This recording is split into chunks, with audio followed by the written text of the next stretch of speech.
Hi guys, this is Rich Paredes and I'm here to share to you our Bloom Sanitary Napkin. Now, of all the products, why napkins?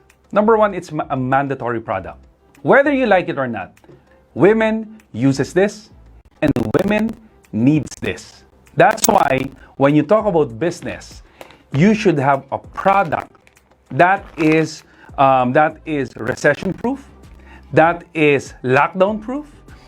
Anything that happens in the world, women will still be using napkins. And when it comes to business, wow, that is such a gold mine. And I'm sharing to you this because we believe everywhere and anywhere in the world, women should know about this and should change their brand for something better. So let me share to you our Bloom Sanitary Napkin. So now I'm going to be starting it off with the packaging itself. Okay, so the packaging, if you notice, it's made out of food grade aluminum foil. Now when you open it, you take out the napkins, and the good thing is it's resealable. It means no bacteria, no virus, no dust will actually come into your napkins. It's literally safe. And unlike with the napkins that you buy outside, most of them is just plastic. Now, when you open it up, it's not resealable. So it's literally exposed. Now, the good thing about our napkins compared to other napkins, unlike other napkins, the packaging is different as well. So if you look at the leading brands, okay, I'm not going to tell the leading brands. Most of the leading brands, their napkins are actually exposed already. Especially when women, if you have your menstrual cycle or you have your menstrual or your monthly menstrual period, you usually take a few napkins and put it on your bag. And we all know that your bag is not that clean. Especially if you use it every day. Most of the stuff that you put, the coins, the keys, and even small candies that you put in your bag actually may contaminate the napkin that you have. Unlike with the napkins of Bloom Sanitary Napkin, our napkin is 360 degrees sealed. And one thing that you notice right now, our napkins is really, really thin. All right, so let me compare it to the leading brands, and I'm going to share to you how powerful our napkins are. All right, now the thing is, ladies and gentlemen, there are only two things that women look for in a sanitary napkin: if it's comfortable and if it's absorbent. Right? So we're going to be testing it out that our napkins is really, really absorbent. Okay, so these are the napkins. This is ours. If you notice the packaging, it's sealed tight, 360 degrees. And now, this is the first time it's going to be exposed. There you go. Now, if you have the napkins right now, and you're looking at it, our Bloom Sanitary Napkin, if you have it right now, the first test is the touch test. We're going to touch and we're going to feel if our napkins is literally smooth. Because most of the napkins outside the market, it's really rough. That's why a lot of women are uncomfortable with what they're using. Unlike our napkins, with just a touch, you will notice it feels like it's literally cotton, it's literally cloth, it's literally like a fabric. That is the amazing part. That's why when you use this, you will feel comfortable and you feel safe. Now, what I'm going to do is I'm going to be putting 50 ml of liquid to each of the pads. Why? Because when a woman menstruates, 30 to 80 ml of blood comes out every menstrual cycle. So usually it takes around 3 to 5 days, the blood that's going to come out. So I'm going to be using 50 ml just to see and just to show you how wonderful our product is. All right, are you ready? Here you go. There you go. So, of course, once the menstruation starts, you cannot stop it. There's no way that you can stop it until the cycle ends. So, the problem right now, napkins, a lot of people doesn't know, napkins are actually the perfect breeding ground of bacteria. bacteria.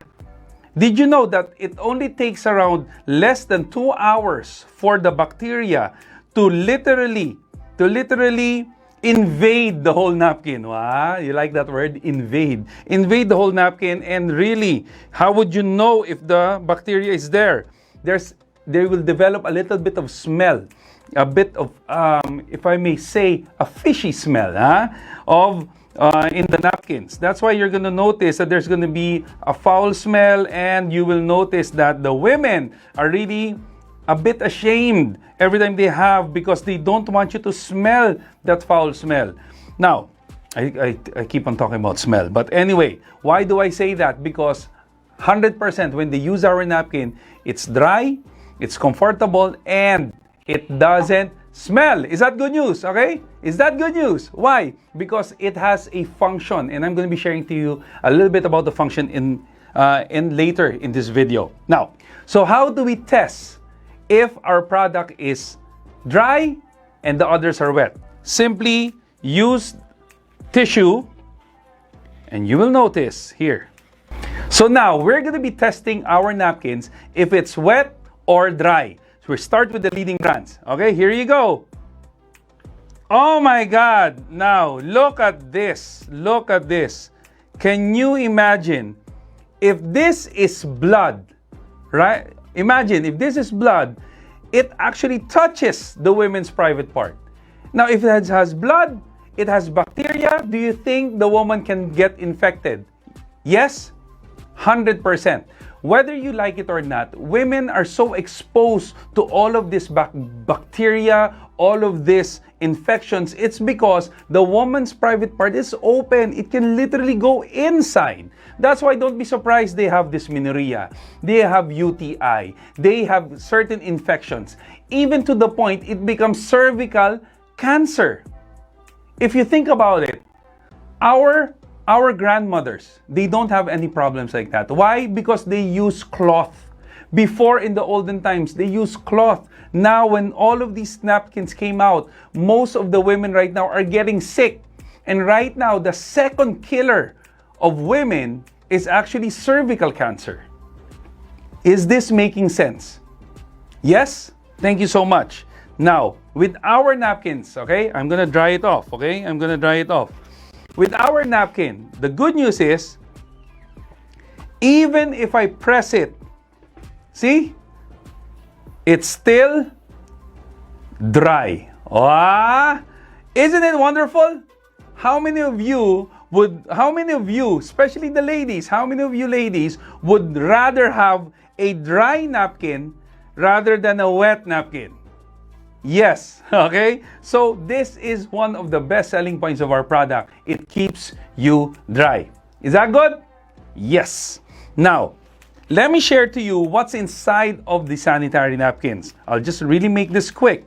Number one is napkins right now are made out of plastic. That's why the irritations, okay? It's very irritating when you use it. It causes rashes, it causes darkening, it causes a little bit of blemishes, and that's why women are really uncomfortable. Now, a lot of women, they don't know what's inside of a napkin, and to my surprise, the first time I saw this, they're not actually using any cotton right now. They're actually using paper. Can you imagine? Paper! And right now, napkins, of course, where do you get paper? They don't get it from trees anymore. They actually get it from recycled material. So most of the napkins that you're using right now is recycled. Wow! And the last part of the napkin, here, the last part is also plastic. That's why you feel the heat, you feel that all of the pungent smell actually is all kept here. And where does it go? It goes back to you. The problem is all the chemicals that's inside the napkin, it goes back to you. And imagine the napkins with paper. Of course, when you recycle paper, what usually comes out? It's actually brown. Why is this white? Because they bleach it. That is another problem. Another chemical that is inside the napkins. That's why a lot of people get infected. Are you learning? Thank you so much. Now, the napkin in this brand, it has paper, it has plastic, and you'll notice there's a little bit of crystals. Okay, can you see it? There's a little bit of crystals. This one is what we call, we call it silica gel. All right, you find it in your bags, in your shoes, and most of the time, it is used to absorb moisture, and it takes out odor.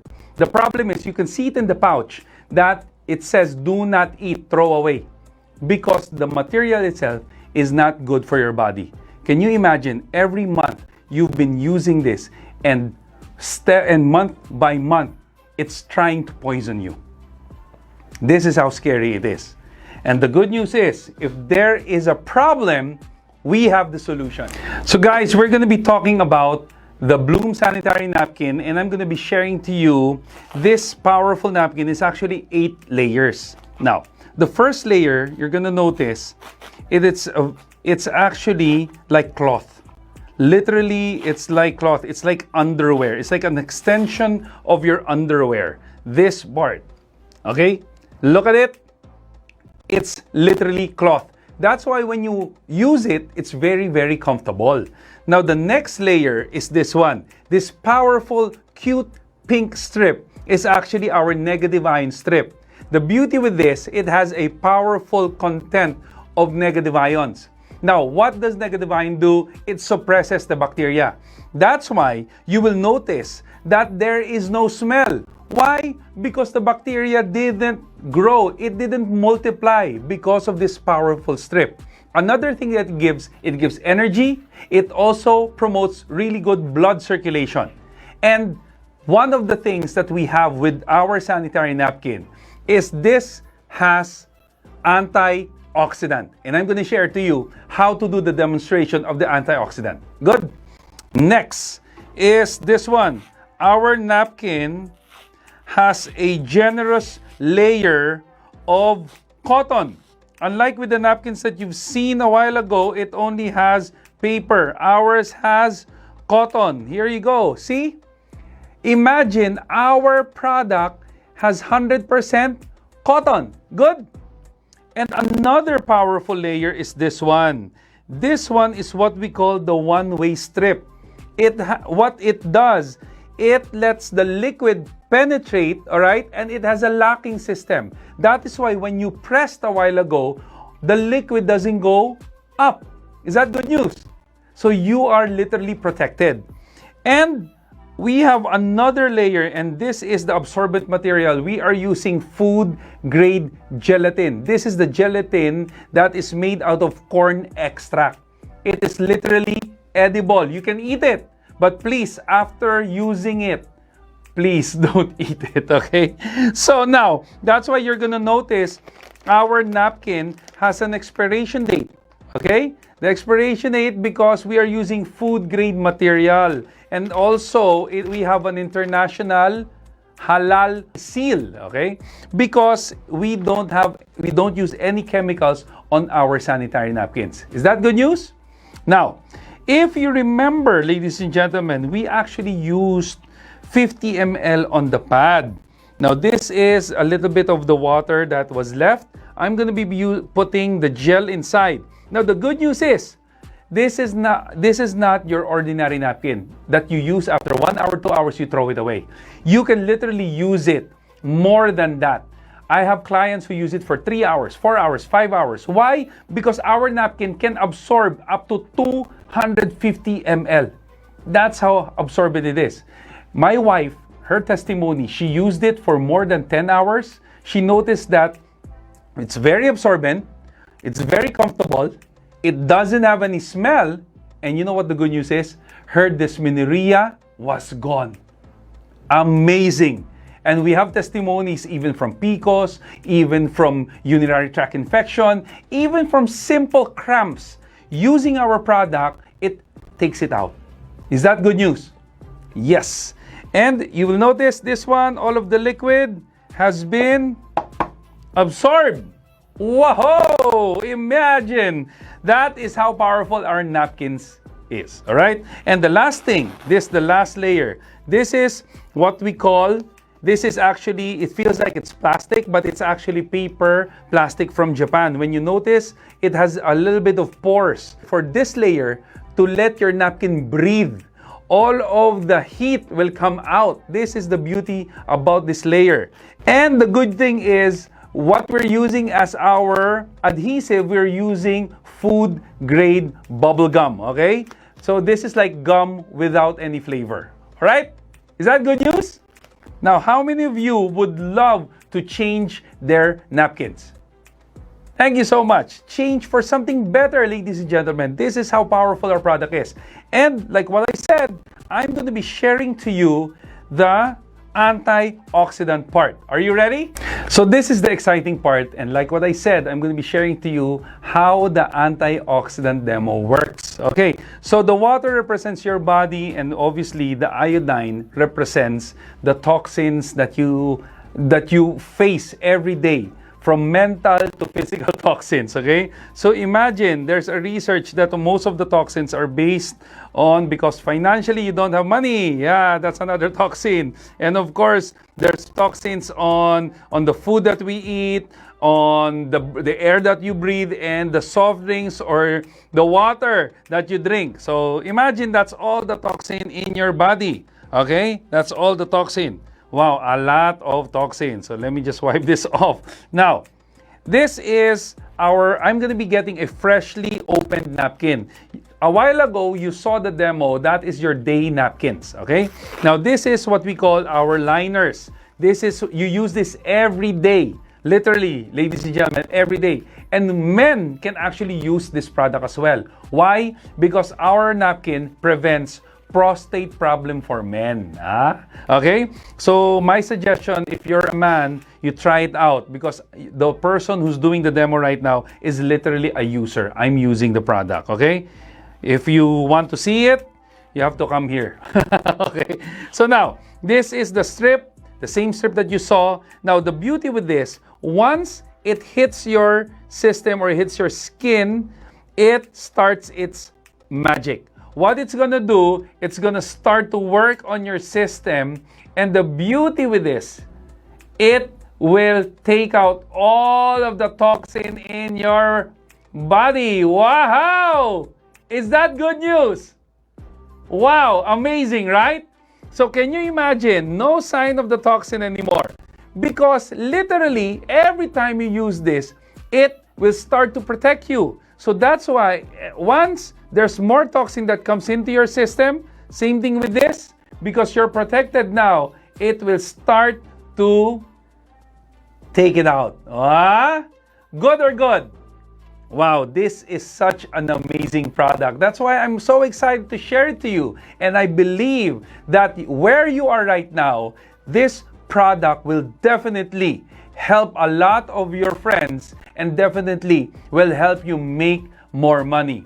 Let me ask you, how many of you would love to share this to your friends and help them out? And how many of you would love to help people and make money at the same time? That's why, ladies and gentlemen, I hope you enjoyed our presentation right now. I hope you enjoyed the demonstration of the Bloom Sanitary Napkin. Thank you so much.